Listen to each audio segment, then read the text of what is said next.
Telugu news కి స్వాగతం. Rajahmundry rural మండలం ధవళేశ్వరం గ్రామంలో మంత్రి వేణుగోపాలకృష్ణ స్థానిక నాయకుల అధికారులతో కలిసి 5,10,00,000 రూపాయలతో చేపట్టనున్న పలు అభివృద్ధి కార్యక్రమాలకు శంకుస్థాపన చేశారు.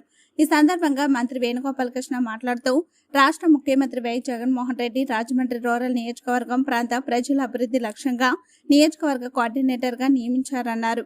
నేడు పాలకుడను కాదు సేవకుడిని మాత్రమేనని నియోజకవర్గ ప్రాంత ప్రజల అభివృద్ధి లక్ష్యంగా నిరంతరం పనిచేస్తారని, ఎవరికి ఎటువంటి సమస్యలు ఉన్నా 24/7 ప్రజలకు అందుబాటులో ఉండి వారి సమస్యలు పరిష్కరించే దిశగా చర్యలు తీసుకోవడం జరుగుతుందని మంత్రి పేర్కొన్నారు.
అన్నా ఒక్క నిమిషం అయితే అయిపోతుంది అన్నా.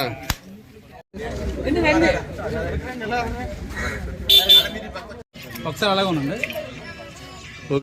మంత్రి పదవి అనేటువంటి తెలియనటువంటి నియోజకవర్గం 2 దఫాలు వైఎస్ఆర్ పార్టీ అధికారంలో ప్రతిపక్షంలో ఉన్నటి వ్యక్తులు గెలిచారు. ఎవరు? బుచ్చి చౌదరి గారు. వారు నియమాలని పూర్తిగా నిర్లక్ష్యం చేశారని నేను వచ్చిన నెలలోనే పూర్తిగా తిరిగి చూడండి, ఎక్కడ ట్రైన్ చూసినా ధవళేశ్వరం అంటే ఒక మురుకు కోపంగా మార్చేశారు. కనీస బాధ్యత వహించలేదు. వారి అధికారంలో ఉన్నప్పుడు చేయలేని పనులు, అధికారం అంటే ఇప్పుడు పార్టీ అధికారంలో లేకపోయినప్పటికీ కూడా ఈ ప్రజల పట్ల ఆయనకున్నటువంటి నిర్లక్ష్యం నాకు బాగా కనపడింది. నేను బీసీలు ఎస్సీలు నా వాళ్ళని తెలుగుదేశం చెప్తుంది, అది ఒట్టి మాటని. ఎస్సీలు ఎస్టీలు బీసీలు మైనారిటీలు అంటే వైఎస్ఆర్ కాంగ్రెస్ పార్టీ అని, వైఎస్ఆర్ కాంగ్రెస్ పార్టీకి మాత్రమే ఈ వర్గాల పట్ల ఒక గొప్ప లక్ష్యము లక్షణము ఉంది, చిత్తశుద్ధి ఉంది. అందుకే డీబీటీ ద్వారా వారికి అనేక సంక్షేమాలు అందించినప్పటికీ కూడా అభివృద్ధిలో వెనకబడిపోయారు. దానికోసం ఇవాళ సుమారుగా ఈ గ్రామంలో 5,10,00,000 రూపాయలతో 5,10,00,000 రూపాయలు ట్రైన్లు అయితే, రోడ్లు అయితే. మీరు గమనించండి, మెయిన్ రోడ్డు ఎలా ఉండేది? పూర్తిగా మురికిగా ఉండేది. అంటే తెలుగుదేశం వాళ్ళు తెలివైన వాళ్ళు అని వాళ్ళు అనుకుంటారు. అంటే నిర్లక్ష్యం చేసేస్తే ప్రభుత్వం మీద నెట్టేయచ్చని. బాధ్యత మరిచినటువంటి వ్యక్తులుగా పాలకులు ఉంటే ప్రజలకు కష్టాలే ఉంటాయి. బాధ్యత మరిచిన వ్యక్తులు పాలకులైతే ప్రజలకు కష్టాలే మిగులుతాయి.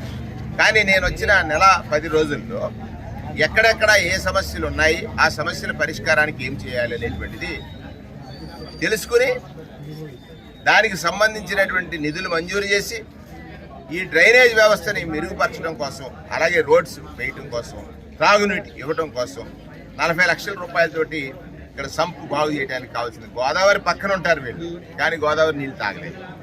ఇది నిర్లక్ష్యం కదా. అంటే ఇప్పుడున్నటువంటి ఎవరైతే శాసనసభ్యులు ఉన్నారో అది అధికార పక్షం మీద నెట్టడానికి ప్రయత్నం చేస్తారు. బాధ్యత అయింది కదా. ఆయన అధికారంలో ఉన్నప్పుడు నీళ్ళు ఇవ్వలేదు. ఇప్పుడు అధికారం అంటే ఆయన గెలిచాడు, ప్రజలు ఆయన గెలిపిస్తే ప్రజల పట్ల నిర్లక్ష్యం వహించాడంటే ఇది ఒక బెస్ట్ ఎగ్జాంపుల్ ధవళేశ్వరం.